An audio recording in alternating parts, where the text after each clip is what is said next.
Dancehall entertainer attacked and beaten. The cops appeal for him to contact the authorities.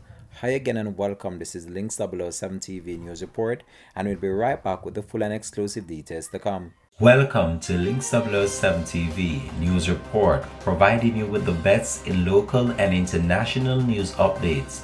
This is a place where you can get the most reliable and informative news information. Links 007 TV News Report.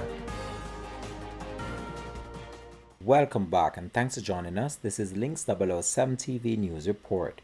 The St. Catherine South Police say that they are aware and make note of a video circulating on social media which indicate an assault on dancehall entertainer Rohan Reid, more popularly known as Silk Boss. Investigators have stated they are also aware of documented events and subsequent video interviews given by Reid.